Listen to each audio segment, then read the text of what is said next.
ان الحمد لله نحمده ونستعينه ونستغفره ونعوذ بالله من شرور انفسنا ومن سيئات اعمالنا من يهده الله فلا مضل له ومن يضلل فلا هادي له واشهد ان لا اله الا الله وحده لا شريك له واشهد ان محمدا عبده ورسوله اما بعد فان خير الحديث كتاب الله وخير الهدي هدي محمد صلى الله عليه واله وسلم وشر الامور محدثاتها وكل محدثة بدعة وكل بدعة ضلالة وكل ضلالة في النار.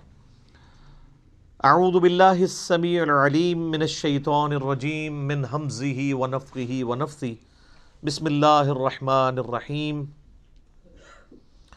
رب اشرح لی صدری ویسر لی امری واحلل عقدۃ من لسانی یفقہوا قولی. بسم اللہ الرحمن الرحیم ان اللہ وملائکتہ یصلون علی النبی یا ایہا الذین آمنوا صلوا علیہ وسلموا تسلیما. اللہم صل علی محمد وعلی آل محمد کما صلیت علی ابراہیم وعلی آل ابراہیم انک حمید مجید. اللہم بارک علی محمد وعلی آل محمد کما بارکت علی ابراہیم وعلی آل ابراہیم انک حمید مجید. اللہم ربنا آتنا فی الدنیا حسنة وفی الآخرة حسنة وقنا عذاب النار. ربنا آتنا من لدنک رحمة وہیئ لنا من امرنا رشدا. لا الہ الا انت سبحانک انی کنت من الظالمین. حسبنا اللہ ونعم الوکیل. یا حی یا قیوم برحمتک استغیث ولا حول ولا قوة الا باللہ العلی العظیم. آمین. الحمدللہ آج 15 دسمبر 2019 کو سنڈے کے دن قرآن کلاس نمبر 8 نمبر میں ہم اللہ کے فضل سے سورۃ البقرہ کا آغاز کرنے جا رہے ہیں.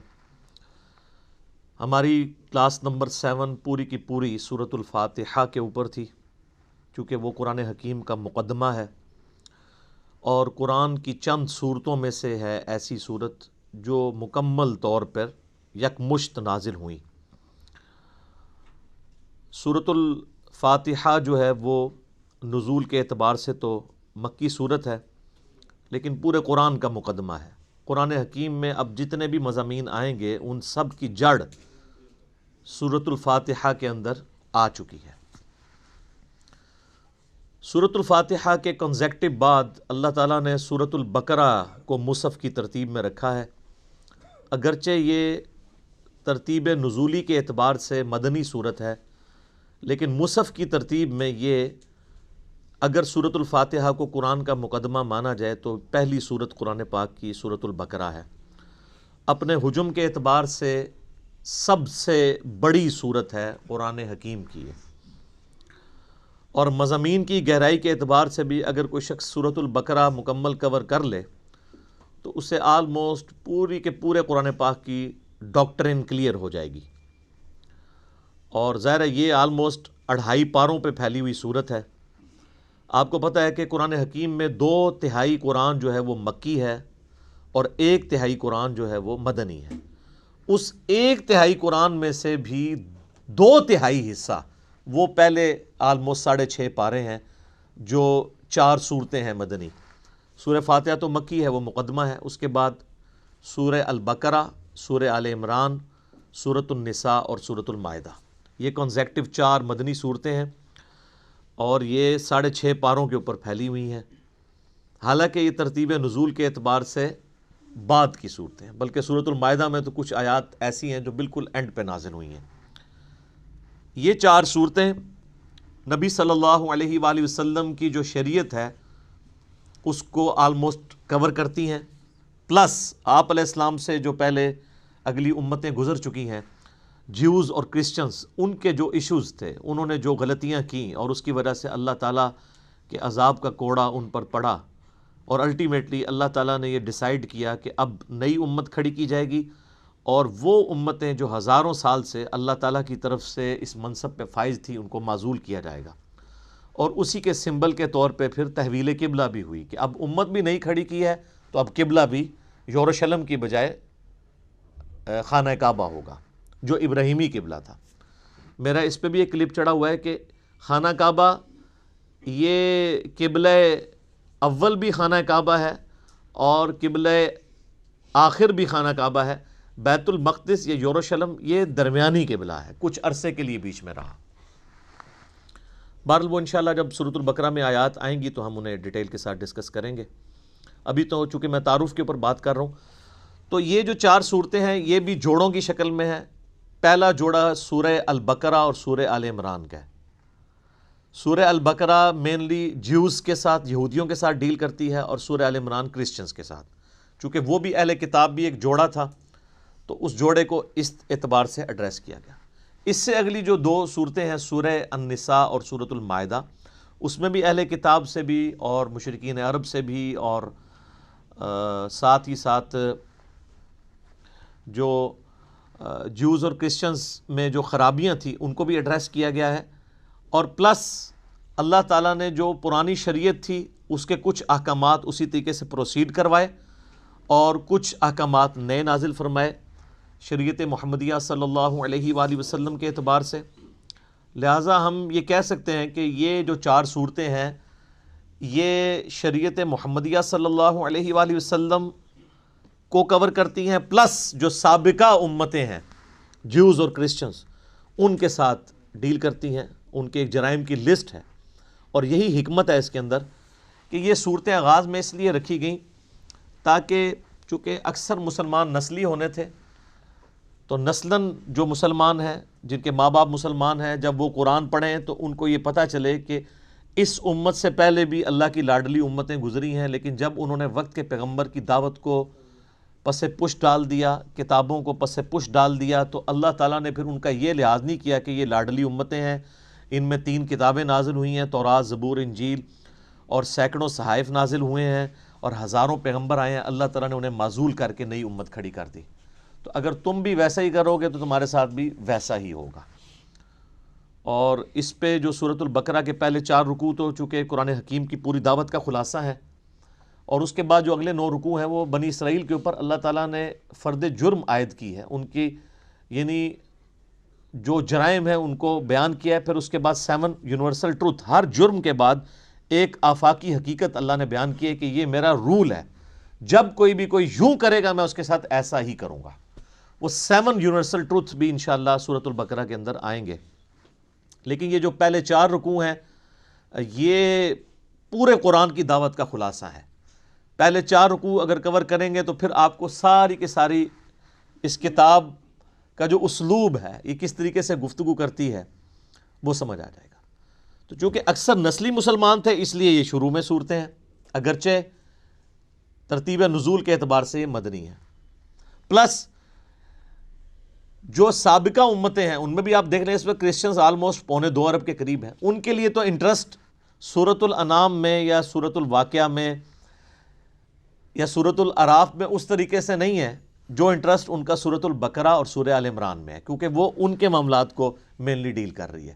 تو اس لیے یہ صورتیں اللہ تعالیٰ نے بڑی حکمت کے ساتھ شروع میں رکھی ہیں، اور یہ یاد رکھیے گا یہ اس وقت جو ہمارے پاس مصحف موجود ہے اپنے نزول کی ترتیب کے اعتبار سے تو ایسا نہیں ہے، لیکن اللہ کے پاس لوح محفوظ میں اسی ترتیب سے ہے، اور اسی ترتیب سے نبی علیہ السلام نے جو دورہ کیا قرآن کا حضرت جبرائیل کے ساتھ، جو میں نے تعارف قرآن میں 6 لیکچر دے دیے ہیں وہ آپ سن سکتے ہیں، تو یہ نبی علیہ السلام نے مصحف خود لکھوایا اسی ترتیب کے ساتھ۔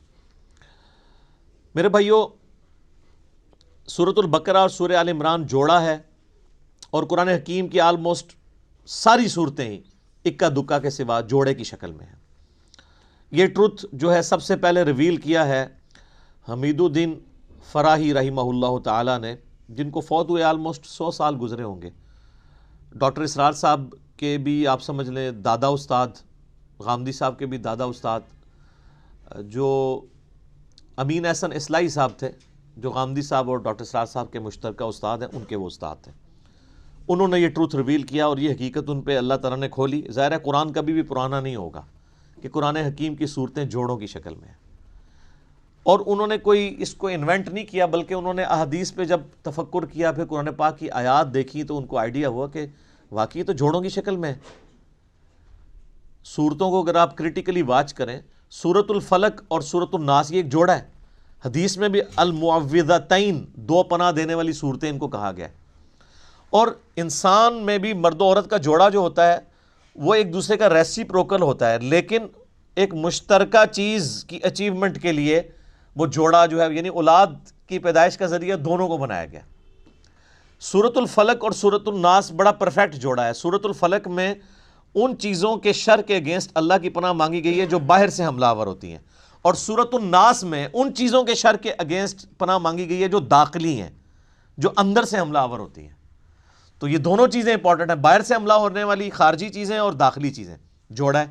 سورہ بقرہ سورہ آل عمران بھی جوڑا ہے. سورۃ البقرہ میں جوز اور سورہ آل عمران میں کرسچنز. اور اس کا اشارہ بھی موجود ہے صحیح مسلم کے اندر. نبی صلی اللہ علیہ وآلہ وسلم نے فرمایا کہ قرآن حکیم کی تلاوت کیا کرو، قرآن اپنے پڑھنے والے کے لیے سفارش کرے گا.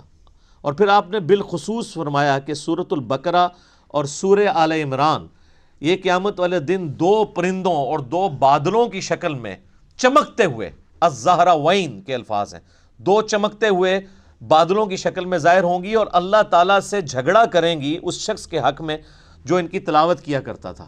یہ صحیح مسلم الفاظ ہیں. اور آپ علیہ السلام نے فرمایا کہ اپنے گھروں میں اس کی تلاوت کرو، جادوگر سورہ بقرہ کو نہیں پہنچ سکتے. اور صحیح مسلم شریف میں حدیث ہے کہ جس گھر میں سورہ البقرہ کی تلاوت کی جاتی ہے وہاں سے شیطان بھاگ جاتا ہے، شیاطین بھاگ جاتے ہیں. اور یعنی یہ جادوگروں کے اگینسٹ، شیاطین کے اگینسٹ یہ سورۃ البقرہ جو ہے یہ بڑی پرفیکٹ صورت ہے. اس کے علاوہ بھی یعنی بخاری مسلم میں آپ کو اس کے کئی ایک فضائل مل جائیں گے. میں نے آلریڈی مسئلہ نمبر 112 ABC 3 لیکچرز جو ہیں وہ قرآن حکیم کی 12 صورتوں کے فضائل کے اوپر ریکارڈ کروا دیا ہے. جسے شوق ہو تو وہ ان لیکچرز کو دیکھ لے. اور مسلم شریف کے یہ بھی الفاظ ہیں کہ نبی علیہ السلام نے فرمایا کہ سورہ البقرہ کو پڑھنا برکت ہے اور اسے چھوڑ دینا حسرت ہے. یعنی اس کے اندر وہ فضائل ہیں کہ وہ کوئی محروم شخص ہی اس سے محروم رہے گا. بخاری و مسلم میں ایک اور حدیث ہے، سیدنا اسید بن حضیر رضی اللہ تعالیٰ عنہ کہتے ہیں کہ ایک رات میں سورہ بقرہ کی تلاوت کر رہا تھا تو میرے پاس ایک گھوڑا میرا بندھا ہوا تھا تو اس نے بدکنا شروع کر دیا. تو میں نے تلاوت روک دی تو وہ بالکل سٹیبل ہو گیا. پھر میں نے تلاوت شروع کی، وہ بدکنا شروع ہو گیا. حتیٰ کہ وہ کہتے ہیں میرا ایک چھوٹا سا بیٹا جو پاس ہی لیٹا ہوا تھا یحییٰ، مجھے خطرہ ہوا کہ یہ گھوڑا اس پہ نہ چڑھ دوڑے، اتنا بدکے. میں نے پھر تلاوت روک دی تو میں بڑا پریشان ہوا کہ یہ سورہ البقرہ کی تلاوت کرنے سے یہ اس طرح کے ایفیکٹ کیوں آ رہے ہیں. یہ صحیح مسلم میں بھی ہے، بخاری میں بھی حدیث ہے.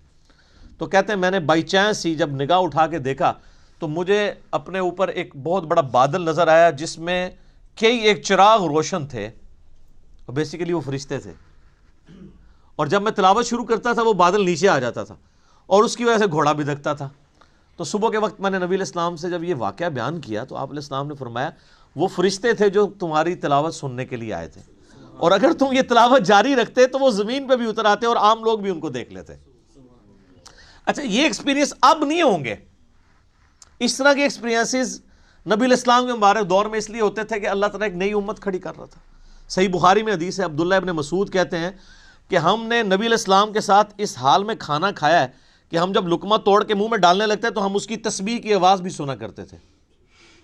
آپ ذرا امیجن کریں کہ آپ جناب کھانا کھاتے ہیں، نوالا آپ کے ہاتھ میں اور اس میں سے آواز آ رہی ہو سبحان اللہ وبحمدہ سبحان اللہ العظیم.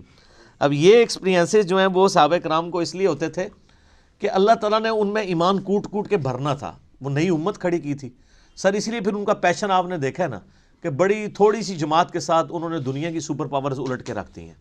ان کو ایک لمحے کے لیے بھی شک نہیں ہوا تھا کہ ہم جو ہیں وہ کسی غلط دعوت کو لے کے چل رہے ہیں. اسی لیے تو ان کا کانفیڈنس لیول عروج کے اوپر تھا.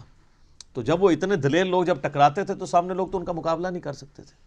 سیدنا خالد بن ولید یعنی ان کی مبارک عادت تھی جب بھی میدان جنگ میں جاتے تھے تو اپنے مخالف کمانڈر کو یہ خط لکھا کرتے تھے کہ میں ایسی فوج تم سے لڑانے کے لیے لے کے آیا ہوں کہ جتنا تمہیں عورتوں سے اور شراب سے شغف ہے نا، اس سے زیادہ وہ اپنی موت کو عزیز رکھتے ہیں، کیونکہ ان کے لیے ایک جنت استقبال کر رہی ہے۔ قرآن میں جب آیا کہ بڑھو اس جنت کی طرف جس کی چوڑائی زمین و آسمان کے فاصلے کے برابر ہے، سورۃ الحدید میں، تو سر پھر یہی کچھ ہی ہوگا۔ تو ایسی قوم کا مقابلہ کون کر سکتا تھا؟ تو لیکن اس قوم کو ایمان بالغیب سے ایمان بالشہادہ تک پہنچانے کے لیے نبی علیہ السلام کے مبارک ہاتھوں سے ایسے معجزات کروائے گئے، یا آپ کی مبارک زندگی میں ایسے معجزے ظاہر ہوئے جس سے لوگوں کو یقین آ گیا کہ نبی علیہ السلام اللہ کے سچے پیغمبر ہیں۔ بخاری مسلم میں کتنی حدیثیں ہیں آپ کی مبارک انگلیوں سے پانی کے چشمے جاری ہوتے ہوئے صحابہ کرام نے دیکھے۔ اب اگر کوئی شخص پانی کے چشمے انگلیوں سے جاری ہوتے ہوئے دیکھ لے، اور ایک پیالے میں مبارک ہاتھ رکھنے سے، بخاری مسلم کے الفاظ ہیں، جابر بن عبداللہ کہتے ہیں کہ 1500 صحابہ نے وضو کیا، جانوروں کو پانی پلایا اور سٹور کر لیا، اور اللہ کی قسم وہ پانی اتنا تھا کہ ہم 1,00,000 بھی ہوتے نا تو پانی زیادہ تھا۔ اس وقت بہرحال ہم 1500 تھے۔ اب اس طرح کے بے شمار یعنی ایکسپیرینسز، میں نے اس کے اوپر پورا لیکچر دیا ہے، مسئلہ نمبر 131 ABCD، نبی علیہ السلام کے معجزات کے اوپر، اس کے بعد پھر کرامات، استدراج، علوین، یہ ساری چیزیں کیا ہیں، ان کو میں نے ڈسکس کیا۔ تو اس طرح کے ایکسپیرینسز اس وقت ہو جایا کرتے تھے۔ پھر صحیح مسلم کے اندر ایک حدیث ہے کہ قرآن حکیم کی جو آیت اعظم ہے، آپ علیہ السلام نے ابی ابن کعب سے پوچھا کہ بتاؤ قرآن کی سب سے عظمت والی آیت کون سی ہے؟ تو انہوں نے کہا اللہ لا الہ الا هو الحی القیوم۔ نبی علیہ السلام اتنے خوش ہوئے کہ آپ نے اپنا مبارک ہاتھ ان کے سینے پہ مارتے ہوئے کہا کہ ابو منذر، تمہیں تمہارا علم مبارک ہو، یعنی بڑی آبزرویشن ہے تمہاری کہ تم نے قرآن حکیم کی سب سے عظیم ترین آیت کو، یعنی نبی علیہ السلام کے بتائے بغیر انہوں نے آبزرو کر لیا کہ یہ آیت ہے۔ پھر وہ بخاری میں، وہ بھی سورۃ البقرہ میں ہے، آیت الکرسی، آیت نمبر 255 ہے سورۃ البقرہ کی۔ پھر بخاری میں وہ بڑی لمبی حدیث ہے جو انسانی شکل میں آ کے شیطان جو ہے وہ مال جو تھا، مال غنیمت کہہ لیں، بیت المال کی جو حفاظت کے لیے حضرت ابو ہریرہ کو نبی علیہ السلام نے جو ہے وہ رکھا ہوا تھا، تو رات کے وقت وہ شیطان انسانی شکل میں آتا تھا۔ الٹیمیٹلی جب وہ پکڑا گیا تو اس نے پھر حضرت ابو ہریرہ کو ایک رشوت کے طور پہ آپ کہہ لیں، مدنی رشوت، الیاس قادری صاحب اس طرح کی چیزوں کو استعمال کرتے ہیں نا، تو ایک چھٹکارے کے لیے اس نے کہا میں تمہیں ایک وظیفہ بتاتا ہوں، مجھے چھوڑ دو تم۔ ان کا میں تو نبی علیہ السلام کے پاس پیش کروں گا تمہیں۔ ان کو نہیں پتا تھا یہ شیطان ہے، انسانی شکل میں آیا تھا، کیونکہ اس ٹائم علم غیب نہیں ہوتا تھا، یہ تو بزرگوں کو بعد میں پتہ چل جاتا ہے نا۔ تو حضرت ابو ہریرہ کو تو علم غیب کوئی نہیں تھا۔ اب نبی علیہ السلام کے پاس جب آئے، آپ نے فرمایا تمہیں پتہ ہے یہ 3 راتوں سے جو تمہارا مہمان بنا ہوا تھا نا چوری کرنے کے لیے، جو بیت المال کی آیا تھا، وہ شیطان تھا۔ البتہ جو اس نے جاتے ہوئے یہ بات کی نا کہ قرآن حکیم میں ایک آیت ایسی ہے کہ اگر تم رات کو بسترے پہ جاتے وقت تلاوت کر لو تو صبح تک اللہ تعالیٰ تمہاری حفاظت پہ ایک فرشتہ معمور کر لے گا، تو وہ ہے تو جھوٹا تھا، اس نے بات سچی کی ہے۔ تو اس سے ایک اصولی بات پتہ چل گئی کہ اگر کوئی جھوٹا شخص بھی صحیح بات کرے نا تو بات کو لینا چاہیے، بندے کو چھوڑ دینا چاہیے۔ یہاں حالت یہ ہے کہ کوئی بندہ جو ہے وہ بات کرتا ہے تو کہتے ہیں اس کی داڑھی پوری نہیں ہے تو ہم اس کی بات نہیں مانیں گے، یہ ہمارے فرقے کا نہیں ہے، ہم اس کی بات نہیں مانیں گے۔ وہ یہ دیکھو بات کیا کر رہا ہے، یہ نہ دیکھو بات کون کر رہا ہے۔ یہ نبی علیہ السلام نے ہمیں تعلیم دی ہے، اور مولویوں کی کامیابی کا راز یہی ہے کہ وہ اس حدیث کے اوپر عمل نہیں کرنے دیتے، وہ فوراً ڈکلیئر کرتے ہیں یہ تو بدعتی ہے، یہ تو گمراہ ہے، یہ رافضی ہے، یہ ناسبی ہے، یہ خارجی ہے، یہ بد مذہب ہے، اس سے بچنا ہے۔ تو سب سے بڑا بد مذہب اس روئے عرض پہ اگر کوئی ہو سکتا ہے تو شیطان ہی ہو سکتا ہے نا، اور کنفرم جہنمی اگر کوئی ہو سکتا ہے تو شیطان ہے۔ تو نبی علیہ السلام فرمایا ہے جھوٹا ہے، بات سچی کی ہے۔ تو شیطان اگر سچی بات کرے تو لے لیں، تو اگر آپ ہمیں شیطان ہی سمجھتے ہیں تو تب بھی آپ بات دیکھیں، اب وہ بات آپ کے خلاف ہے تو یہ اسی طریقے سے ہے کہ وہ انگریز آپ کو آ کے کہے کہ جی سورہ بقرہ کی آیت نمبر 279 میں اللہ تعالیٰ نے ڈکلیئر کیا ہے اس شخص کو، اللہ اور اس کے رسول کی جنگ ہے اس کے خلاف جو سود کھاتا ہے۔ آپ کہیں جی چونکہ تو انگریز ہے اس لیے میں یہ بات نہیں مانتا، تو وہ آپ انگریز کا انکار کر رہے ہوں گے یا قرآن کا؟ قرآن کا۔ تو آپ کو یہ دیکھنا ہے کہ کتاب و سنت کی دلیل اس نے کیا پیش کی ہے، کیونکہ اگر آپ یہ قدغن لگا دیں گے تو پھر سر جو آپ اپنی پبلک پہ قدغن لگا رہے ہیں نا، تو لگانے والوں کو بھی گمراہ ڈکلیئر کیا ہوا ہے دوسرے فرقے والوں نے، پھر وہ بھی بالکل ٹھیک ہے. بریلوی پھر بالکل ٹھیک ہے کہ اہل حدیث کی بات نہیں سننی چاہیے، کیونکہ اہل حدیث جو کہہ رہے ہیں کہ بریلویوں کی بات نہیں سننی چاہیے. پھر سنی بالکل ٹھیک ہے کہ شیعہ کی بات نہیں سننی چاہیے، کیونکہ شیعہ بھی کہہ رہے ہیں کہ سنیوں کی بات نہیں سننی چاہیے. تو اس امام میں سارے کے سارے ہی ننگے ہیں. تو آیت اعظم قرآن حکیم کی صحیح مسلم کی حدیث کے تحت آیت الکرسی وہ بھی سورۃ البقرہ کا حصہ ہے. پھر صحیح مسلم میں ایک حدیث ہے، حضرت جبرائیل علیہ السلام نبی علیہ السلام کے پاس بیٹھے ہوئے تھے، تو اچانک آواز سنی انہوں نے، تو آسمان کی طرف سر اٹھایا تو کہا یا رسول اللہ صلی اللہ علیہ وآلہ وسلم، آج آسمان کا وہ دروازہ کھلا ہے جو آج سے پہلے نہیں کھلا، اور اس آسمان سے ایک فرشتہ نازل ہوا ہے جو یہ میرے پاس کھڑا ہے، آپ کو سلام عرض کر رہا ہے، اور یہ اللہ کی طرف سے خاص خبر لے کے آیا ہے. تو پھر اس نے بتایا کہ اللہ تعالیٰ کی طرف سے آپ کو 2 نوروں کی بشارت ہو جو آپ سے پہلے کسی پیغمبر کو نہیں دیے گئے. نمبر 1 سورۃ الفاتحہ، اور نمبر 2 سورۃ البقرہ کی آخری 2 آیات، آمن الرسول بما انزل الیہ من ربہ والمؤمنون.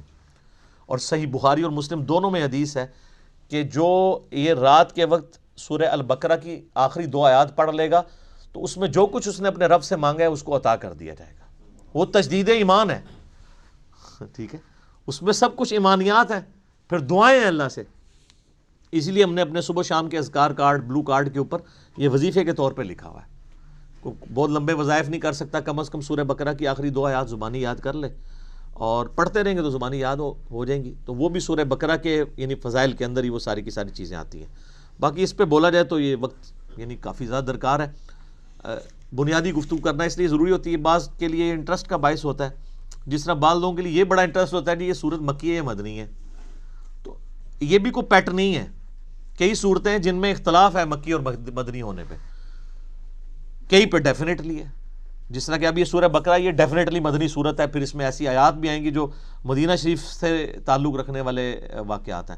ٹھیک ہے، سورت کے اسلوب کو سمجھنے کے لیے اگر کوئی انٹرسٹ کے طور پہ چاہتا ہے، بہرحال اس سے کوئی فرق نہیں پڑتا وہ مکی ہے مدنی ہے. اصل چیز ہے قرآن کا کانٹیکسٹ قرآن کے اندر کلیئر ہے. تو آپ یہ دیکھیں، اب اپنے اپنے مصحف کھول لیں آپ. سورۃ البقرہ جو ہے مدنی صورت ہے، اور اس میں 286 آیات ہیں. اعوذ باللہ من الشیطان الرجیم، بسم اللہ الرحمن الرحیم. الف لام میم. اس کو ایسے ہی پڑھنا ہوتا ہے، الف لام میم نہیں ہے، یہ وہ اردو میں ہے. عربی میں سے ایسے ہی پڑھنا ہوگا، 3 سے 5 الف تک کھینچنا ہوگا، لام کو بھی اور میم کو بھی. اور لام اور میم چونکہ اس کا جنکشن ہے تو میم کے اوپر تشدید بھی ہے، غنہ بھی ہو رہا ہوگا اس اعتبار سے کہ میم کی آواز. تو یہ حروف مقطعات ہیں. اس کے اوپر بڑے لوگوں نے تب آزمائی کی ہے، بڑی کوششیں کی ہیں، سنیوں میں بھی شیعہ کے اندر بھی. ہمارے قریبی دوست ہیں، شیعہ عالم دین ہیں، ثاقب اکبر صاحب، جو ملی یکجہتی کونسل کے سیکٹری بھی ہیں. انہوں نے ایک پوری کتاب لکھی ہے حروف مقطعات کے اوپر. انہوں نے سارے اقوال جو اہل سنت کے ہاں بھی تھے، اہل تشیع کے ہاں بھی تھے، ان سب کے سب اقوال کو جمع کیا ہے. الٹیمیٹلی رزلٹ یہ ہے کہ یہ اللہ اور اس کے نبی علیہ السلام کے درمیان جو ہے کوڈ ورڈز ہیں، اور کچھ الفاظ کو تو ہم قرآن حکیم کی روح سے ان کا مطلب بھی جان سکتے ہیں. اور عربی میں اس وقت عربی لنگوسٹک کے اندر مستعمل تھا اس طرح کے کوڈ ورڈز یوز کرنا. تو اس لیے کبھی بھی مشرکین عرب نے اس کے اوپر اعتراض نہیں کیا کہ یہ اس کا مطلب بتایا جائے ہمیں، کیونکہ ان کے بھی کوڈ ورڈز چلتے تھے. کچھ کا بتا بھی دیا گیا، جس طرح کہ جو سورہ نون ہے، سورۃ القلم بھی جسے کہتے ہیں، پارہ نمبر 29 میں، تو اس میں صاحب الحوت کا ذکر آیا، یعنی مچھلی والے. کون؟ سیدنا یونس علیہ السلام. اور سورہ الانبیاء میں حضرت یونس کا نام ہے ذن نون، نون والا. جیسے ہم کہتے ہیں نا ذل جلال یا ذل جلال، حالت رفع میں پڑھا جائے گا ذل جلال، جلال والا اللہ کا نام ہے. تو وہاں پہ ذن نون، نون والا. تو نون والا کون؟ وہ سورہ القلم میں، اس میں آغاز ہی کس سے ہوتا ہے؟ نون والقلم وما یسطرون. تو اس پہ تو اجماع امت ہے کہ وہاں نون سے مراد مچھلی ہے. اور عرب میں اس طرح کے کوڈ ورڈز یوز ہوتے تھے. مثلا یہ جو توئیں ہیں نا، یہ سانپ کے لیے سمبل کے طور پہ استعمال ہوتا تھا. اس کی شکل بھی آلموسٹ دیکھ لینا، کوبرا سانپ اگر ایسے کھڑا ہو اور یوں اس کی دم ہو تو یہ سمبل استعمال ہوتا تھا عرب میں. اور آپ مزے کی بات دیکھیں کہ جتنی صورتوں میں حضرت موسیٰ علیہ السلام کے واقعات آئے ہیں نا، سورۃ القصص ہے، سورہ طٰہٰ ہے، طٰہٰ بھی توئیں سے سٹارٹ ہو رہی ہے. اسی طریقے سے سورۃ القصص، طٰ، سین، سب میں طٰ آپ کو نظر آئے گی. تو اس اعتبار سے کسی حد تک آئیڈیا، لیکن چونکہ یہ انٹرسٹ کی چیزیں ہیں، اس سے کوئی قرآن پاک کی تعلیمات میں فرق نہیں پڑتا. سورہ ال عمران کی آیت نمبر 7 ہے کہ محکمات ہیں اور متشابہات ہیں. محکمات جو ہیں وہ کتاب کی اصل ہیں، ان کے اوپر توجہ دو، اور جو متشابہات ہیں ان کا معاملہ چھوڑ دو، ان کے اوپر ایمان لے کے آؤ. بس اللہ کے حضور دعا کرتے ہیں اہل ایمان، ربنا لا تزغ قلوبنا بعد اذ ہدیتنا وہب لنا من لدنک رحمہ انک انت الوہاب. آمین. تو اسی طریقے سے یعنی بڑے بڑے لوگوں نے، یعنی اہل تشیع جو ہیں وہ ذاکرین، علماء نہیں یہ حرکت کرتے، ذاکرین الف لام میم سے آل محمد مراد لیتے ہیں. اور اسی طریقے سے بعض جو اہل علم ہیں شیعہ اور سنیوں کے ہاں، وہ کہتے ہیں الف جو ہے یہ اللہ کے لیے ہے، اور جو میم ہے یہ محمد کے لیے ہے، اور لام جو ہے وہ جبریل کی جو لام ہے نا اینڈ پہ. اور وہ کہتے ہیں یہ چیز یعنی اسٹیبلش تھی کہ جب کوئی کسی کی طرف خط لکھتا تھا نا، تو اس کے کوڈ ورڈ کے طور پہ جو لکھنے والا ہے اس کے نام کا بھی پہلا حرف لیا جاتا تھا، اور جس کی طرف لکھا جاتا ہے اس کے نام کا بھی پہلا حرف لیا جاتا تھا، اور جو بیچ میں میسنجر ہوتا تھا لے کے جانے والا اس کے نام کا آخری حرف ہوتا تھا. تو وہ بالکل فٹ ان بیٹھتا ہے. اللہ کا پہلا حرف الف، اور محمد کا پہلا حرف میم صلی اللہ علیہ وآلہ وسلم، اور جبرائیل کا آخری حرف لام. تو یہ بڑے لوگوں نے اس کے اوپر کام کیا ہے. ایون امام ابن تیمیہ نے بھی اس کے اوپر کافی طب آزمائی کی ہے، بڑے لوگوں نے کیا ہے. تو اتنی گفتگو کافی ہے میرا خیال ہے. اصل تو میسج کو سمجھنے کی ضرورت ہے. ذالک الکتاب لا ریب فیہ، یہ وہ کتاب ہے جس میں شک کی کوئی جگہ نہیں ہے. دیکھیں کتنے جاہ و جلال کے ساتھ کتاب اوپن ہو رہی ہے. کانفیڈنس لیول آپ کتاب کا دیکھیں. کتاب سٹارٹ ہو رہی ہے کہ بھئی یہ کتاب جو آپ پڑھنے جا رہے ہو کوئی شک نہیں. کوئی شک کیوں نہیں؟ اس کی وجہ یہ کہ اس کتاب کے اندر جو کانفیڈنس اور جو سچائیاں بیان ہوئی ہیں نا، وہ اپنا آپ منوا لیتی ہیں.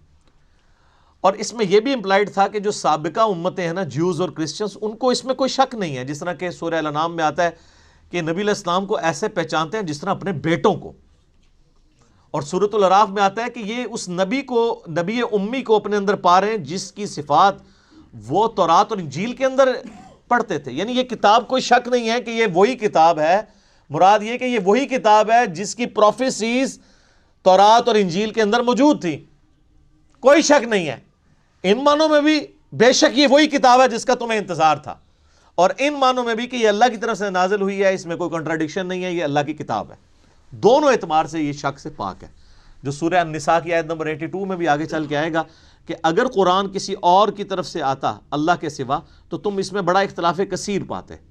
یعنی اس کی آیات آپس میں ٹکرا رہی ہوتی، ایک مضمون کچھ اور کہہ رہا ہوتا، دوسرا اس کے بالکل اپوزٹ. تو اتنی موٹی کتاب بغیر ٹکراؤ کے یہ اللہ کا کلام ہے. اور پھر اس کا جو کانفیڈنس لیول ہے نا، یہ کئی لوگوں کو بڑا اپیل کرتا ہے. یہ عبد الرحیم گرین جو ہے نا، مسلمان ہوئے ہیں نا، جو اس وقت انگلینڈ کے اندر بہت بڑے ایک مسلمان اسکالر ہیں، وہ ایسا بندہ ہے کہ یعنی اس وقت جتنے لوگ مسلمان ہوئے ہیں نا، بڑے ہائی ٹیر پہ لوگ، ان میں اس طرح کا بندہ کوئی نہیں ہے. یوسف ایسٹس اگر ہیں تو یوسف ایسٹس جو تھے امریکن یعنی پروٹیسٹنٹ ایک پریسٹ تھے، وہ مسلمان ہوئے ہیں. لیکن یہ جو عبد الرحیم گرین ہے نا، اس نے دنیا کے سارے مذاہب پریکٹیکلی پھرے ہیں. یہ 4 سال تک بدھسٹ بھی رہے ہیں، کرسچن بھی رہے ہیں، سارے مذاہب پھر کے اینڈ پہ یہ اسلام کی طرف آئے ہیں. آپ ان کی لائف سٹوری بھی انگلش میں رکھی ہوئی ہے جو انہوں نے سنائی ہے. تو وہ عبد الرحیم گرین کہتے ہیں کہ جب مجھے قرآن یعنی جب میں نے پڑھنا شروع کیا نا، تو میں یعنی قرآن پاک کے کانفیڈنس سے بڑا متاثر ہوا کہ یہ بڑے یعنی پیشن کے ساتھ بات کرتا ہے. نمبر 1. نمبر 2، وہ کہتا ہے قرآن میں اس طرح کا ربط نہیں ہے جو انسانی کتابوں میں ہوتا ہے، کیونکہ قرآن کا سٹائل خطبے کا ہے، جو میں پہلے ایڈریس کر چکا ہوں. یہی بات اس نے جوشوا نے بھی کی، جس کا پچھلے دن ہم نے کلپ بھی چڑھایا تھا. How Bible lead me to accept Islam. تو وہ بھی یہ کہتا ہے قرآن کا جو کانفیڈنس ہے نا کہ ایسا کرو تو کامیاب ہو, ایسا نہیں کرو گے تو یہ ہو جائے گا. آپ یقین کریں دنیا میں سخت سے سخت طبیعت والے بندے کی کتاب اٹھائیں نا, اس میں آپ کو وہ اعتماد اور وہ پیشن نظر نہیں آئے گا جو کتاب اللہ کے اندر آپ کو نظر آتا ہے. یہ خدا الہ مالک رب ہی اپنی مخلوق سے اس طریقے سے بات کر سکتا ہے. انسان جتنا مرضی بڑا ہو جائے وہ اس طریقے سے گفتگو کر ہی نہیں سکتا, چاہے بھی تو نہیں کر سکتا. یہ اس کتاب کے اندر زور ہے. لا ریب فیہ ھدی للمتقین. اگر فی ہی کو آپ آگے ملا لیں, لا ریب پہ آپ وقف کر لیں تو پھر یہ معنی بنے گا کوئی شک کی جگہ نہیں ہے. فی ہی ھدی للمتقین, اس میں ہدایت ہے پرہیزگاروں کے لیے. فی کو پیچھے کر لیں تب بھی معنی میں کوئی فرق نہیں پڑتا. ھدی للمتقین, یہ قرآن ہدایت ہے ان لوگوں کے لیے جو ڈر جائیں. یہ ترجمہ اصل ترجمہ ہے اس کا. وقار عربی میں کہتے ہیں نا بچنے کو. اچھا ہم جب کہتے ہیں نا قرآن میں ہدایت ہے پرہیزگاروں کے لیے, یہ ترجمہ کر رہے ہوتے ہیں. اچھا تو جو نان پرہیزگار ہیں ان کے لیے ہدایت کہاں ہے؟ سوال ہے نا. تو اس کا معنی ہی غلط کیا گیا.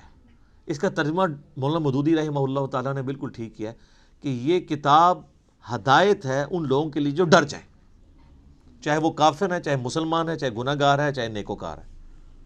کئی نیکوکار ہے پرہیزگار ہیں لیکن ہر الٹا کام کر رہے ہیں کیونکہ وہ متقی نہیں ہے. پرہیزگار یعنی جو آپ نے لائسنس رکھے ہوئے ہیں, داڑھی, شلوار ٹخنوں سے اوپر, تسبیح, ٹوپی, یہ لائسنس ہی ہے نا کسی کی پرہیزگاری کا. آج دنیا میں کسی کو جج کرنے کا طریقہ کیا ہوتا ہے؟ بڑا نیک ہے, وہ کیا دیکھ رہے ہوتے ہیں؟ یہی کچھ دیکھ رہے ہوتے ہیں, گیٹ اپ. حالانکہ تقویٰ تو ادھر ہوتا ہے, وہ تو اللہ کو پتہ ہے ریاکاری کے لیے کر رہا ہے, دکھلاوے کے لیے کر رہا ہے, کس لیے کر رہا ہے.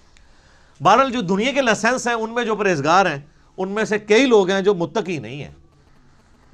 تو ھدی للمتقین, یہ ہدایت ہے ان کے لیے جو ڈر جائیں.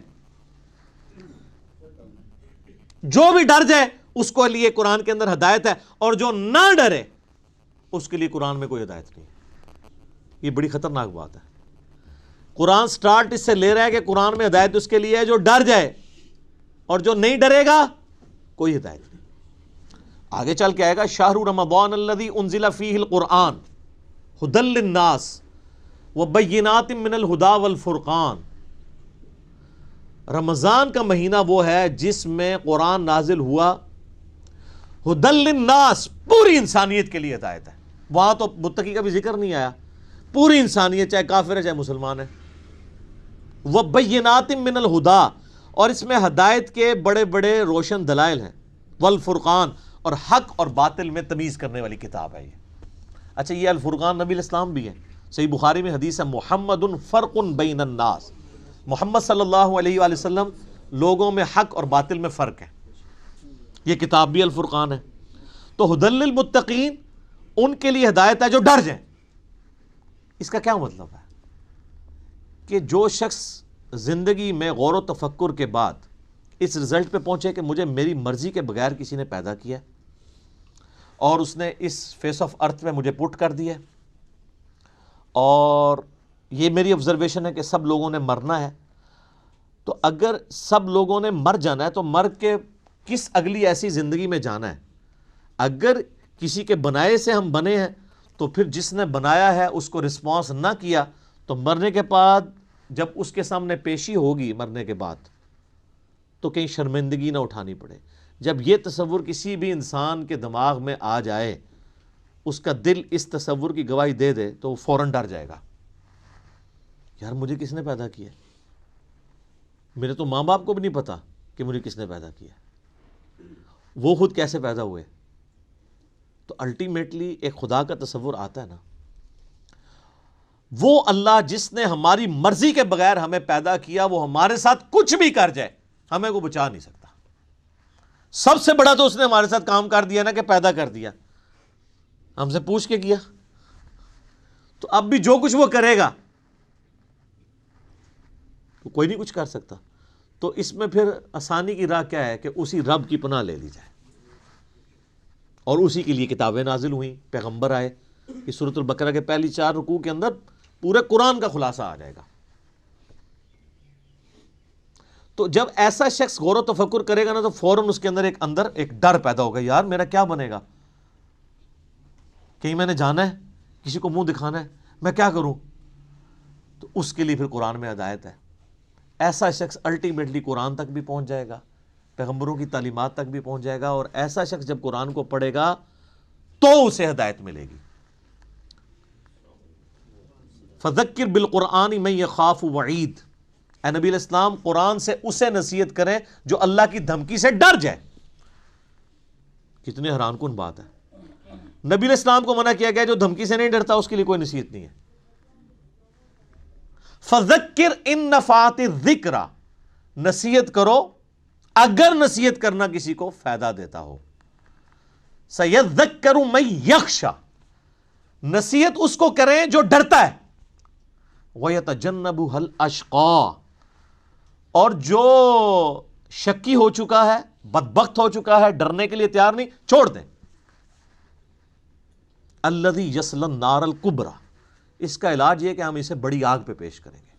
ثُمَّ لَا يَمُوتُ فِيهَا وَلَا يَحْيَا، پھر وہ نہ وہاں پر زندوں میں ہوگا نہ مردوں میں. قَدْ أَفْلَحَ مَن تَزَكَّى، بے شک کامیاب وہ ہوا جس نے اپنے نفس کا تزکیہ کر لیا، پاکیزگی کی روش اختیار کر لی. وَذَكَرَ اسْمَ رَبِّهِ فَصَلَّى، اور اپنے رب کا نام لے کر نماز قائم کی، نماز پڑھی. آپ دیکھیں کہ سورہ الاعلیٰ، اس کو آپ پورے کے پورا یعنی ایک جو اللہ کی دعوت ہے اس کو کور کرتی ہے. بل تؤثرون الحیات الدنیا، لیکن تمہارا اصل مرض یہ ہے کہ تم دنیا کی زندگی کو ترجیح دیتے ہو. والآخرۃ خیر لک من الاولی، والآخرۃ خیر وابقی، جبکہ آخرت جو ہے وہ بہتر بھی ہے اور باقی بھی رہنے والی. ان ھذا لفی الصحف الاولی، یہی ایک یونیورسل ٹروتھ اور کانٹے کی اصل بات تھی جو قرآن سے پہلے صحیفوں میں بھی نازل ہوئی تھی. صحف ابراہیم و موسیٰ، چاہے وہ ابراہیم کے صحائف ہوں چاہے موسیٰ علیہ السلام کے صحائف، ایک ہی کانٹے کی بات تھی. کیا؟ بل تؤثرون الحیات الدنیا والآخرۃ خیر وابقی. اب یہ بھی سر پھر ہم صحیح کہتے ہیں نا کہ کتابوں کا خدا اور ہے اور بابوں کا خدا اور. یہ کتابیں ڈسکس ہو رہی ہیں. اللہ اکبر. الذین یؤمنون بالغیب، وہ ڈر جانے والے لوگ کون ہیں؟ ان کی نشانی آئی ہے کہ وہ غیب پر ایمان رکھتے ہیں. غیب کہتے ہیں ان سین چیز کو. جو غیب پر ایمان نہیں رکھتا اس کے لیے قرآن میں کوئی ہدایت نہیں ہے.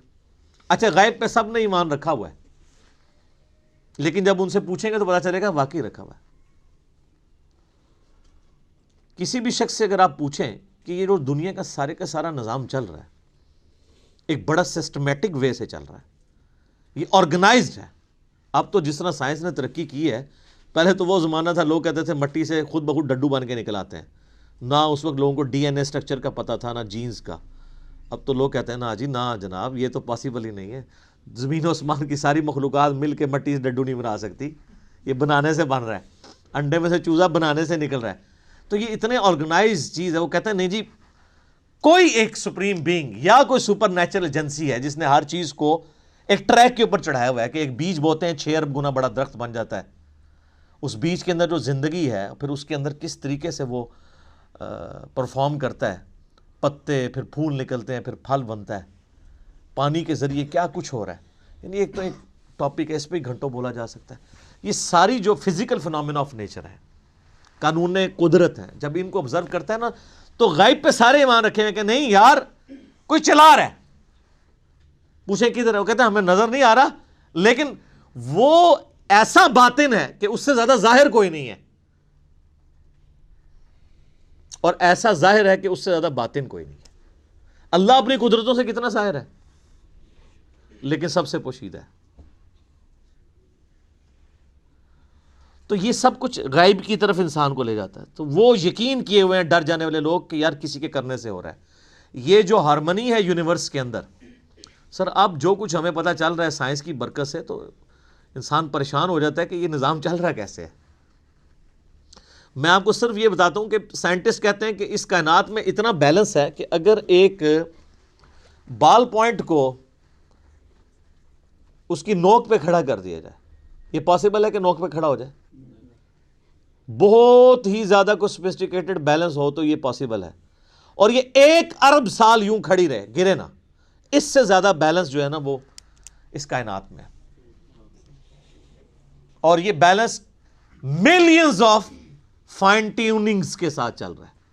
ایک ایک فائن ٹیون اگر خراب ہو جائے نظام نہیں چل سکتا.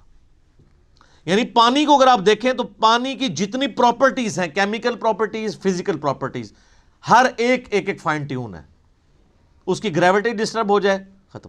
یہ فضا کے اندر جو آکسیجن اور نائٹروجن کی مقدار ہے, نائٹروجن زیادہ ہو جائے یا آکسیجن کم ہو جائے, کوئی زندہ رہ سکتا ہے؟ یہ بھی ایک فائن ٹیوننگ ہے. سورج کا زمین سے فاصلہ, یہ بھی فائن ٹیوننگ ہے. پھر سورج اور زمین کے درمیان جو اللہ تعالیٰ نے لیئرز رکھی ہیں, 99.99% ہارمفل ریز ہیں سورج کی, وہ نیچے آتی نہیں ہیں, راستے میں ریپیل ہو جاتی ہیں. کچھ اگر کراس بھی کرتی ہیں ارتھ میگنیٹک فیلڈ کی وجہ سے ریپیل ہو جاتی ہیں, اور صرف وہی آتی ہیں. سر سائنٹسٹ کہتے ہیں کہ یہ میریکل پلانٹ بنایا گیا ہے اس لیے کہ یہاں پہ زمین پہ انسانیت کو آباد کیا جائے. وہ کہتے ہیں یہ پلان کے بغیر ہو ہی نہیں سکتا. اس کو لائف کے لیے, لائف ایگزسٹ کرنے کے لیے فیزیبل بنایا گیا ہے. وہ کہتے ہیں سپریم بی یا مدر نیچر, کوئی بھی نام دے دیں, الٹیمیٹلی غیب پہ سب کے سب لوگ ایمان رکھتے ہیں. تو سر جب وہ اس طرح کے غیب پر ایمان رکھنے والے لوگ ہوں گے تو پھر الٹیمیٹلی ان کے اندر ایک کوالٹی پیدا ہو جائے گی کہ وہ اس گاڈ کو رسپانس کریں گے. وہ کہیں گے بس سب کچھ پھر تو ہی تو ہے, تیرے لیے سب کچھ ہونا چاہیے. تو وہ اگلی بات ہے, وَيُقِيمُونَ الصَّلَاةَ, نماز قائم رکھتے ہیں. پھر وہ نماز پڑھتے نہیں ہیں, نماز پڑھنے والے بہت ہیں, قائم رکھنے والے بہت تھوڑے ہیں. یعنی نماز کا پھر حق ادا کرتے ہیں. ایک تو اس میں ظاہر ہے سب سے بہتر چیز وہی ہے, یعنی پاکیزگی کا اعتبار سے اور پھر پروٹوکول سے نماز پڑھنا. پھر اس کے بعد نماز پڑھنے کے بعد جب آپ حقوق العباد کے معاملات میں آئیں گے تو آپ واقعی جس خدا کو آپ نماز کے اندر مانے ہوئے تھے, نماز کے باہر بھی اسی خدا سے ڈرتے ہوئے آپ ہیرا پھیری نہیں کریں گے, ڈنڈی نہیں ماریں گے, رشتہ داروں کے حقوق نہیں دبائیں گے, ماں باپ کے ساتھ بد اخلاقی نہیں کریں گے, بیوی بچوں کے حقوق نہیں سلب کریں گے, کسی کی جائیداد نہیں ہتھیائیں گے, کسی کو دھوکہ نہیں دیں گے, دودھ میں پانی نہیں ملائیں گے, حرام خوری نہیں کریں گے. یہ سب کی سب چیزیں نماز قائم کروا رہی ہوں گی آپ سے. تو نماز قائم کرتے ہیں. اور یہ جو الصلاۃ ہے نا جی, اس کا ترجمہ ویسے انگلش میں لوگ پریئر کر دیتے ہیں. پریئر اپروپریٹ ٹرانسلیشن بن ہی نہیں سکتی الصلاۃ کی. اردو میں ہم یا فارسی میں نماز کہتے ہیں. الصلاۃ بیسیکلی ورشپ ہے. ہم اللہ کی پریئر نہیں کرتے, ورشپ بھی کرتے ہیں پلس پریئر. نماز پریئر تو ہوتی ہے دعائیں, جس طرح کرسچنز آپ دیکھیں اپنے گرجوں میں جا کے میوزک کے ساتھ بھی دعائیں کر رہے ہوتے ہیں, وہ صرف پریئر ہے, وہ نماز نہیں پڑھ رہے ہوتے. ہم نماز پڑھتے ہیں صلاح, جس میں پریئر بھی ہوتی ہے اور ورشپ. ورشپ ہوتی ہے کہ آپ جس کو اپنا الہ مانے ہوئے اس کے سامنے پوسچرز بناتے ہیں. تو ہم اپنے خدا کے سامنے پوسچرز بناتے ہیں نا, قیام کی حالت میں کھڑے ہوتے ہیں, اس طرح بھی پوسچر بناتے ہیں, ایسے بھی پوسچر بناتے ہیں, چاہے وہ ربنا لک الحمد کے بعد بنا لیں یا قیام میں بنا لیں, پوسچر یہ بھی ایک بناتے ہیں ارسال الیدین والا. پھر گھٹنے پہ ہاتھ رکھ کے رکوع کی حالت میں اللہ کے سامنے پوسچر بناتے ہیں. پھر الٹیمیٹلی اپنا ماتھا زمین پہ رکھ کے پوسچر بناتے ہیں. پھر بیٹھ کے پوسچر بناتے ہیں. یہ سارے کے سارے جو پوسچرز ہیں ہماری ادائیں ہیں, اور پھر ہر ادا کے اندر ہم اذکار بھی کر رہے ہوتے ہیں, پریئرز بھی کر رہے ہوتے ہیں.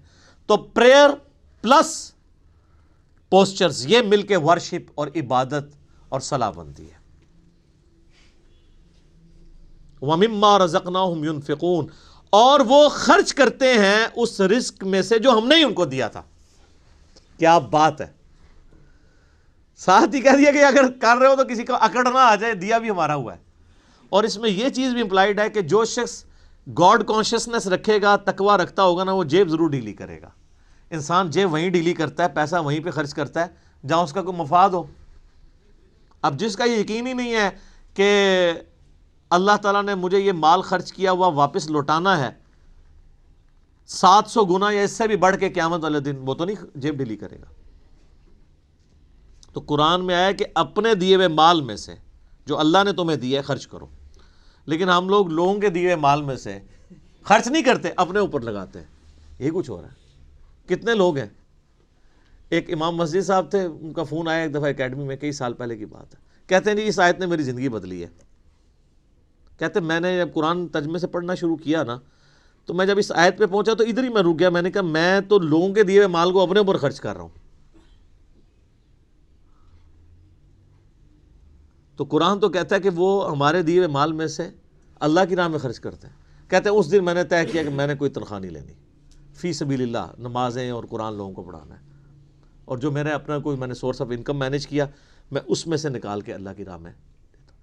یہاں آپ دیکھ لیں علماء کتنی لگژریس لائف انجوائے کر رہے ہیں، اور نام لیتے ہیں جو بیت المال سے تو خلفۂ راشدین کا خلیفہ بھی وظیفہ آتا تھا۔ خلفۂ راشدین کا وظیفہ یہ آتا تھا کہ آپ جناب لینڈ روور گاڑیاں خریدیں اور 4 پیچھے وہ باڈی گارڈ بٹھائیں جو ایک وقت میں 2 کلو چھوٹا گوشت کھا جاتے ہیں۔ سر خلفۂ راشدین تو سوکھی کھانے والے تھے۔ ایک عام مہاجر کا جو وظیفہ تھا وہ خلفۂ راشدین کا لگا ہوا تھا۔ ہم نہیں کہتے امام مسجد کی تنخواہ حرام ہے، ہم کہتے ہیں پھر سبسسٹنس لیول پہ آخرت بھی لینی ہے، دوویں جانے مٹھے باہو نہ، آخرت لینی ہے تو پھر آپ کو دنیا کا کمپرومائز کرنا پڑے گا۔ سبسسٹنس لیول پہ بالکل ٹھیک ہے، ہم کبھی بھی اسے کنڈم نہیں کرتے۔ میں جو مولویوں کے چندے اور قربانی کے کھالوں کی مخالفت کرتا ہوں نا، اس سے مراد کبھی بھی میرا یہ نہیں ہے۔ میں تو شروع سے یہ کہہ رہا ہوں کہ جو دین کے لیے وقف ہیں ان کی جو فائنانس ہے وہ باقی مسلمانوں کا کام ارینج کریں۔ میں اختلاف یہ کرتا ہوں کہ اس کے اوپر یہ جدادیں جو بنا رہے ہیں اور جو لگژریس لائف گزار رہے ہیں، اسلام آباد میں ہزاروں امام مسجد آپ کو ایسے مل جائیں گے، چلیں ہزاروں میں ایگزیجریشن ہو جائے گی، سینکڑوں، کہ جو سائیکل پہ آئے تھے آج انہوں نے ہونڈا سیوک رکھی ہوئی ہے، ساتھ ڈرائیور بھی رکھے ہوئے ہیں، ان کی کوئی فیکٹری نہیں ہے، کوئی دکان نہیں ہے۔ اللہ کا فضل ہے،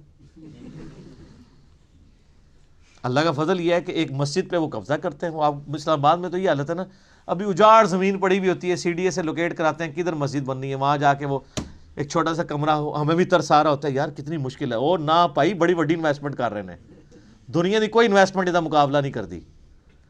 اجاڑ میں جا کے ایک چھوٹا سا کچا سا کمرہ بنا کے بیٹھ جاتے ہیں، ایک چھوٹا سا وضو خانہ ہوتا ہے، پرانے سے لوٹے، ایک باتھ روم، وہ بھی ٹین کا بنا ہوا۔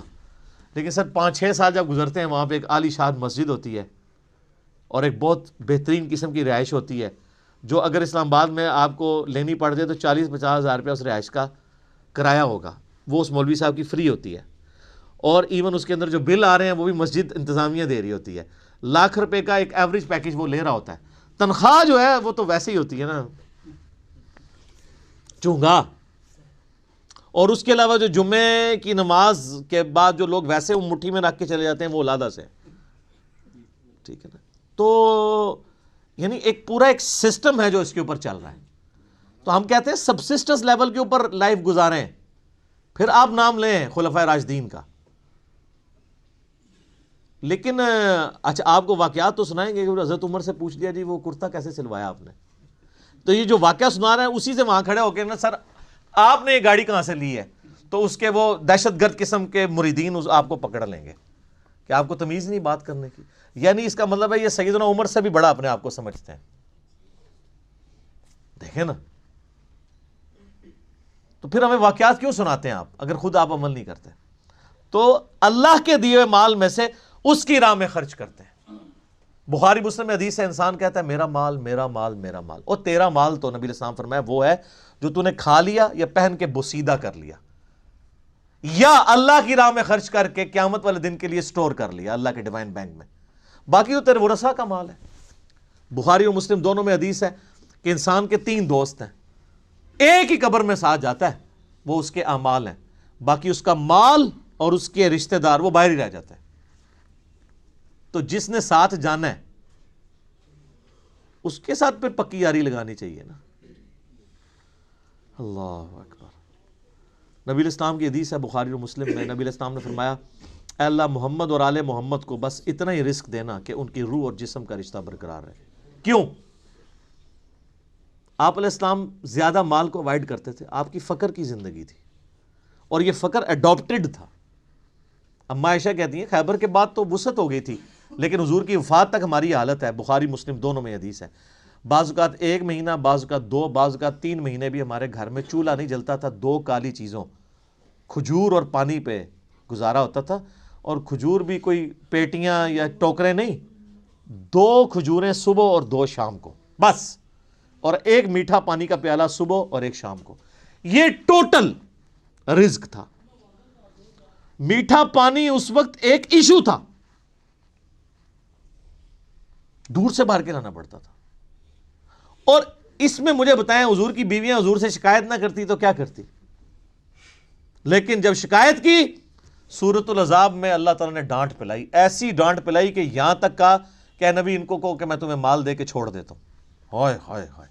اور حضور آئے ہیں، بخاری مسلم کے الفاظ ہیں، کہ عائشہ جاؤ اپنے باپ سے مشورہ کرنا ہے کر لو، اللہ نے تو مجھے کہہ دیا اگر تم اس طرح ہی فقر کی زندگی گزارنا چاہتی ہو میرے ساتھ رہو، تو ادروائز میں تمہیں چھوڑ دیتا ہوں مال دے کے۔ انہوں نے کہا میں اللہ، اس کا رسول اور آخرت کو چاہتی ہوں۔ وہ قرآن میں یہ آیا تھا، اگر تم اللہ، اس کے رسول اور آخرت کو چاہتی ہو تو پھر اسی طریقے سے نبی کے ساتھ گزارا کرو۔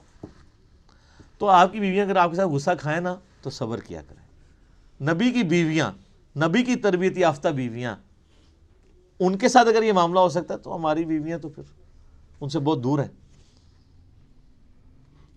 تو یہ فقر کی زندگی نبی علیہ السلام کی اسی لیے اڈاپٹڈ تھی۔ والذین یؤمنون بما انزل الیک، اے نبی علیہ السلام وہ لوگ ہیں جو ایمان لاتے ہیں اس پر جو آپ کی طرف نازل ہوا، وما انزل من قبلک، اور اس پر بھی جو آپ سے پہلے نازل ہوا۔ اچھا، ادھر یہ نہیں آیا کہ اور اس پر بھی جو آپ کے بعد نازل ہوگا، اس کا مطلب ہے کہ نبوت ختم ہو چکی ہے۔ وَبِالْآخِرَةِ هُمْ يُوقِنُونَ، اور آخرت کی زندگی کے اوپر وہ یقین رکھتے ہیں۔ سر دیکھیں، کتابوں پر ایمان لاتے ہیں اور آخرت پر کیوں؟ آخرت پہ ایمان لانا کافی نہیں ہے، یقین ہونا ضروری ہے۔ یقین نہیں ہوگا آپ کا قبلہ درست نہیں ہوگا۔ یقین کو آپ اسی طریقے سے سمجھ لیں کہ اگر آپ کو کہیں نا کہ یار استری، گرم استری کو اگر ہاتھ لگ جائے نا تو ہاتھ جل جاتا ہے، اور کسی کا جلا ہوا ہاتھ دکھا بھی دیا جائے تو صرف ایمان ہی ہوگا یہ آپ کا، کیونکہ آپ نے خود جلتے ہوئے نہیں دیکھا۔ یقین کے لیے آپ کو استری کے اوپر ہاتھ رکھنا پڑے گا، گرم استری پہ۔ اس کے بعد جو آپ کو یقین آئے گا تو آپ ٹھنڈی استری کو بھی ہاتھ نہیں لگائیں گے، چیک کریں گے نا۔ تو یہ ہے یقین، آخرت کا یقین انسان کا قبلہ درست کرتا ہے، ایمان والا معاملہ۔ اچھا، قادیانی اس کے اندر بھی جو ہے وہ 2 نمبری کرتے ہیں۔ وہ بالآخرۃ ہم یوقنون میں وہ کہتے ہیں کہ یہ جو آخرہ اس سے مراد ہے جو اس کے بعد نازل ہوا، حالانکہ وہ قرآن کے اسلوب میں بیٹھتا ہی نہیں ہے۔ ویسے کوئی بےایمانی کرنا شروع کر دے علیحدہ بات ہے، وہ تو قرآن اپنے اسلوب میں بالکل کلیئر ہے۔ اب اس میں دیکھ لیں آپ، عقیدہ توحید بھی کلیئر ہے، عقیدہ رسالت بھی کلیئر ہے، کیونکہ آیا کہ ایمان لاتے ہیں جو تم پہ نازل ہوا، اور عقیدہ آخرت بھی۔ جو بنیادی اسلام کے 3 عقائد ہیں وہ سورہ بقرہ کے، میں نے کہا تھا پہلے 4 رکوع جو ہیں نا وہ قرآن کی دعوت کا خلاصہ ہیں، آلموسٹ 40 کے قریب آیات، لیکن پہلی 4 آیات کے اندر ہی کتنی مضامین کی گہرائی موجود ہے۔ تو آپ سے پہلے یعنی تورات اور انجیل اور باقی صاحب یعنی اولڈ ٹیسٹمنٹ، نیو ٹیسٹمنٹ، اس میں بھی ایمان لاتے ہیں، اور آپ پہ جو نازل ہوا۔ ظاہر ہے کہ جوز اور کرسچنز کو چونکہ یہ پتہ تھا کہ اللہ کی کتاب ہے، پروفیسیز موجود تھیں۔ ایون آج کی آپ انجیل مقدس اٹھائیں، جو انارکلی سوسائٹی، جو بائبل سوسائٹی جو ہے انارکلی لاہور، اس میں اولڈ ٹیسٹمنٹ، نیو ٹیسٹمنٹ اور صحائف جو ہیں وہ بنی اسرائیل کے پیغمبروں کے، انہوں نے انجیل مقدس کے نام سے آلموسٹ اتنی والیوم کی ہے، لیکن وہ باریک رائٹنگ ہے، قرآن سے 3 گنا بڑی وہ کتاب ہے۔ آپ اس میں ابھی بھی آپ اولڈ ٹیسٹمنٹ میں تورات کے اندر چلے جائیں، ڈیوٹرانومی چیپٹر نمبر 18 کی جو ہے وہ آیت نمبر 18 پڑھ کے دیکھ لیں۔ اے موسیٰ علیہ السلام، میں تیرے ان کے یعنی امتیوں کے بھائیوں میں سے تیری مانند ایک رسول اٹھاؤں گا، تو وہ یعنی بنو اسرائیل میں سے نہیں بلکہ بنو اسماعیل میں سے۔ میں قرآن کے تعارف میں اس کے اوپر چونکہ بول چکا ہوں، آپ دیکھیں۔ اسی طریقے سے گاسپل آف جان جو ہے نیو ٹیسٹمنٹ میں، اس میں چیپٹر نمبر 15 سے لے کے 18-19 تک آپ کو نبی علیہ السلام کے علاوہ کے حوالے سے پروفیسیز ملیں گی حضرت عیسیٰ علیہ السلام کی، کہ جی مجھے تم سے ابھی بہت کچھ کہنا ہے لیکن تم اس کے متحمل نہیں ہو۔ جب وہ دنیا میں ہستی تشریف لائیں گی، میں تمہارے آسمانی جو باپ ہے یعنی خدا سے یہ بات کروں گا کہ وہ ہستی تم میں آئے اور وہ تمہیں وہ چیزیں سکھائیں گی جس کے ابھی تم متحمل نہیں ہو، وہ اللہ تعالیٰ ان کے منہ میں اپنا کلام ڈالے گا. وہ اپنی خواہش نفس سے کچھ نہیں کہیں گی، وہ وہی کہیں گی جو اللہ ان کو وہی کرے گا. وہی جو ہم کہتے ہیں نا وَمَا يَنطِقُ عَنِ الْهَوَىٰ إِنْ هُوَ إِلَّا وَحْيٌ يُوحَىٰ. تو نبی علیہ السلام، اور اس میں الفاظ ہیں کہ وہ دنیا میں میرا نام روشن کریں گی. حضرت عیسیٰ علیہ السلام کا نام پھر دیکھیں کیسا روشن ہوا ہے. ان کے اوپر جو جیوز نے تہمتیں لگائی تھیں وہ اس کتاب نے دور کی، اور کرسچنز نے جو ان کے نام پہ شرک کھڑا کیا تھا اس کو بھی دور کیا. تو حضرت عیسیٰ ابن مریم علیہ السلام، اللہ تعالیٰ نے اس قرآن کے ذریعے ان کا نام دنیا میں روشن کیا. اسی لیے آپ دیکھیں اس وقت جو سب سے زیادہ نان مسلم ہو رہے ہیں نا وہ کرسچنز ہیں، کیونکہ مسلمز ہی اونلی بلیورز ہیں on the face of earth, Christians کے علاوہ جو حضرت عیسیٰ کو پیغمبر مانتے ہیں. یہودی تو ان کو دجال کہتے ہیں نعوذ باللہ، اور وہ ایک مسیح کے انتظار میں ہے جو آ کے جا چکا ہے. اب جب دجال آئے گا اس کو وہ مسیح مان لیں گے، حالانکہ جو ان کی کتابوں میں مسیح تھا وہ عیسیٰ ابن مریم تھے جن کو انہوں نے انکار کر دیا. اور کرسچنز نے ان کے بارے میں ڈیوینٹی کلیم کر دی، کسی نے خدا کا بیٹا کہہ دیا اور کسی نے کہہ دیا یہ خود ہی خدا ہیں. اللہ تعالیٰ نے ان تمام نظریات کا رد اس کتاب میں کر کے حضرت عیسیٰ علیہ السلام کی صفائی پیش کی، صحیح عقائد بتائے، جوز کی غلطیاں ہائی لائٹ کی، کرسچنز کی وہ انشاءاللہ آگے شروع ہوں گا. اب آگے جو ہے وہ انسانیت میں جو 3 گروہ ہیں ان کا ذکر آئے گا، کہ یہ تو ایمان والے جو گروہ ہیں ان کے بارے میں، بلکہ ایک آیت اس کے ساتھ آپ اگر جوڑ ہی لیں تاکہ یہ مضمون مکمل ہو جائے. اگلی آیت جو ہے نا اولئک علی ھدی من ربہم واولئک ھم المفلحون، ایسے ہی لوگ اپنے رب کی طرف سے ہدایت پہ ہیں اور ایسے ہی لوگ کامیاب ہونے والے ہیں.